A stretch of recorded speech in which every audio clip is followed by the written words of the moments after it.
terbilang menakutkan hanya untuk perkongsian sahaja, diharap anda jangan mudah taksub dan percaya dengan cerita yang saya sampaikan. Yang syirik jangan sengaja dicari, hanya Allah sahaja yang perlu ditaati dan ditakuti.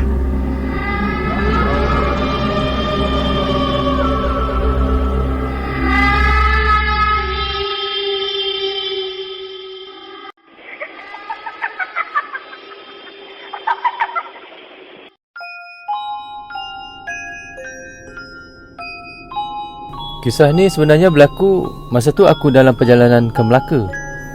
Aku dapat panggilan telefon dari kawan adik aku bagi tahu adik aku kemalangan. Jadi aku dan sepupu aku pun bertolaklah ke Melaka sekitar jam 6 petang dari daerah Besut. Masa tu LPT2 baru setahun siap. Aku pun baru pertama kali nak lalu ikut LPT2 tu. Pada mulanya sepupu aku tak mau ikut LPT2 ni. Katanya jalan kat situ beralun dan berayun, takut aku mabuk katanya. Tapi aku berkeras nak lalu juga di LPT2 tu. Yalah, nama je anak Terengganu. Tapi aku tak pernah lagi sampai ke LPT2. Dipendekkan cerita, sepupu aku setuju ikut kepala keras aku ni. Lalu kami pun ikut LPT2 tu. Kami mula memasuki LPT2 kira-kira dalam jam 7.30 malam. Masa tu kereta tak banyak. Bila kereta hampir dengan R&R Prasing, aku suruh sepupu aku berhenti sebab nak solat dan nak makan malam. Mula-mula sepupu aku dah tak nak berhenti kat situ, tapi aku paksa juga sebab aku takut terlepas waktu maghrib dan waktu isyak. Macam biasalah, sepupu aku pun kena juga ikut kepala keras aku ni. Bila masuk kawasan R&R Prasing ni, aku dah rasa lain macam belakang aku. Tiba-tiba rasa macam panas je. Tapi aku tak layan sangat perasaan tu sebab dalam kepala aku fikir aku tak kacau diorang pun tak perlu kacau aku. Bila sampai di R&R tu, aku boleh puji parking dia. Memang luas, senang nak parking. Aku turun ke surau seorang diri sebab sepupu aku tengah ABC. Yalah, Allah bagi cuti, faham-faham je lah kan, orang perempuan. Masa berjalan tu, aku perasan ramai yang tengok ke arah aku. Cuak juga rasa masa tu. Aku peluk beg kain sembayang, kemas-kemas dan terus je berjalan. Sampai surau memang sepi je kawasan tu. Aku pun bukalah lampu surau. Yang masalahnya lampu surau tu berkelip-kelip, macam lampu disco pula. Jadi aku matikan je lah lampu tu supaya mata aku tak sakit bila solat nanti. Akhirnya aku solatlah dalam gelap. Masa aku bagi salam tu, aku perasan macam ada seorang makcik kat belakang aku yang solat sama dengan aku. Tapi aku pun tunggulah makcik tu selesai solat. Yalah, kesian juga kalau aku tinggalkan makcik tu. Dah lah gelap ni. Bila makcik tu selesai solat, terus aku salam tangan kat dia. Makcik tu bertanya kat aku, "Anak ni nak pergi mana?" Aku pun jawab, "Kita orang nak pergi Melaka, makcik." Makcik tu pun tanya lagi, "Nak buat apa kat Melaka tu? Jauh juga tu kalau daripada Terengganu ni."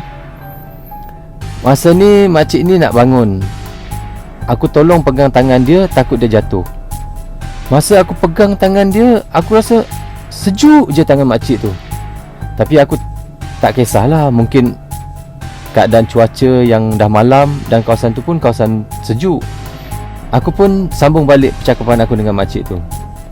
"Kita orang nak pergi jumpa adik kita, makcik. Dia kemalangan." "Oh, adik awak kemalangan je. Pesan dekat sepupu awak tu bawa kereta elok-elok tau. Malam-malam buta macam ni." Aku pun cakap, "Baik makcik, terima kasih makcik." Dan aku terus pimpin makcik tu jalan keluar ke surau.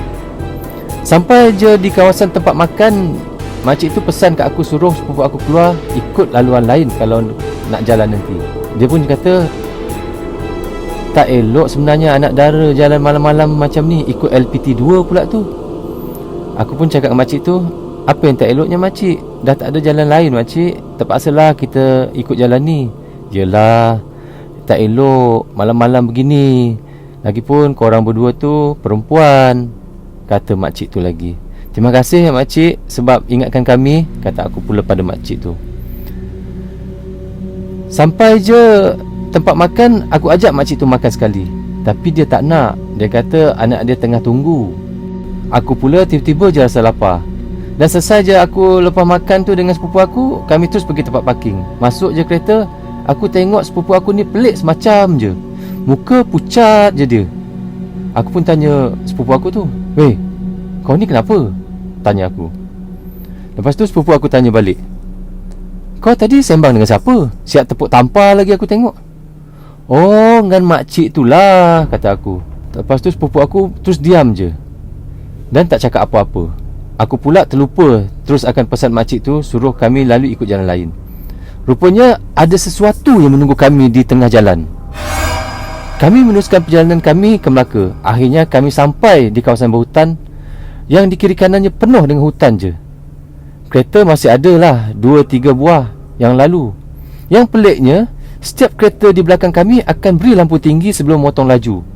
Kereta dari arah depan pun sama juga bagi arah lampu tinggi. Aku memandang sepupu aku. Dia cuma senyap je. Masa ni aku boleh nampak muka dia berpeluh. Dalam hati aku kata, pelik juga sepupu aku ni. Dalam kereta ni sejuk aircon, tapi kenapa peluh pula? Tiba-tiba ada sebuah kereta melintas dan lalu menunjuk ke arah bumbung kereta kami. Aku pun tanya sepupu aku, "Kau ada tinggal benda ke kat atas kereta?" Tapi sepupu aku tetap senyap je. Langsung tak menjawab pertanyaan. Aku dah mula rasa tak sedap hati dah. Akhirnya kami keluar daripada LPT2 tu. Sepupu aku berhenti di Temerloh. "Malam ni kita tidur hotel lah dulu," kata sepupu aku. Aku cuba membantah sebab aku boleh je mandu kereta juga. Jadi biarlah aku ganti dia kan. Tapi sepupu aku terus naik angin. "Aku kata kita duduk sini je lah. Yang kau degil sangat ni kenapa?" cakap sepupu aku dengan marah. Serta-merta aku diam. Aku tahu sepupu aku ni kalau marah memang aku takut sekali. Aku cukup kenal dengan dia ni. Jenis pendiam dan tenang je. Bila dia naik angin, maknanya dia betul-betul marah lah tu. Lepas tu kami terus daftar masuk ke sebuah hotel murah di Temerloh. Seorang lelaki berbangsa Cina yang menjaga kaunter. Aku naik pelik sebab dia asyik tengok je ke arah kereta kami. Aku pun tegur lah apik tu, "Tokey, apa pasal lu tengok kereta kami? Ada hantu ke?" Aku tanya tokey tu. Sepupu aku terus tepuk bahu aku. Aku pula dah ketawa masa tu. Apalah apik tu, muka kecut je tengok kereta kita. Apa yang pelik kat kereta kita tu kan? Aku tanya balik sepupu aku tu.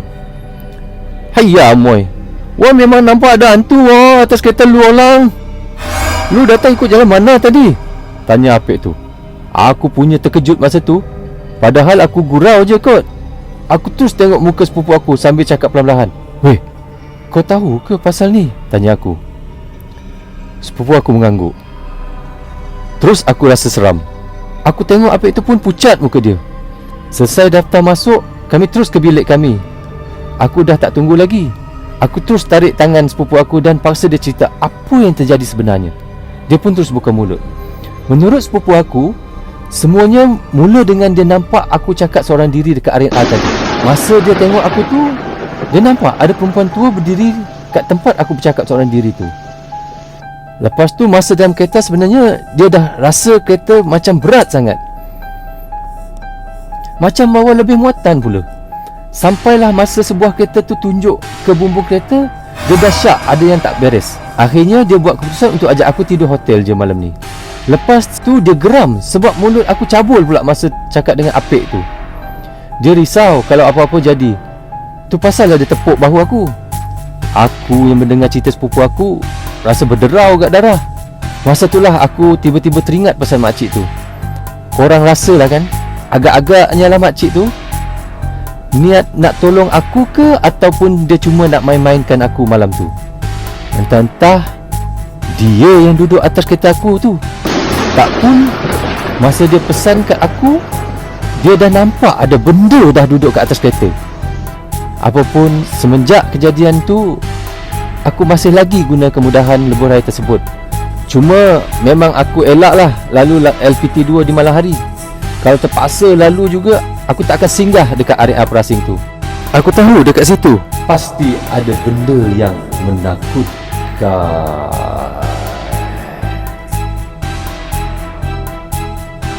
Terima kasih kepada anda yang mendengar rancangan Malam Menakutkan. Diminta anda jangan taksub serta percaya atau terikut-ikut dengan apa yang diceritakan. Anggaplah hanya hiburan semata-mata sahaja, tidak lebih dari itu.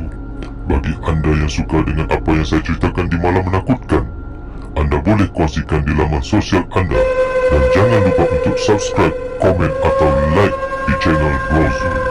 Semoga kita berjumpa di cerita yang akan datang. Dan selamat malam menakutkan.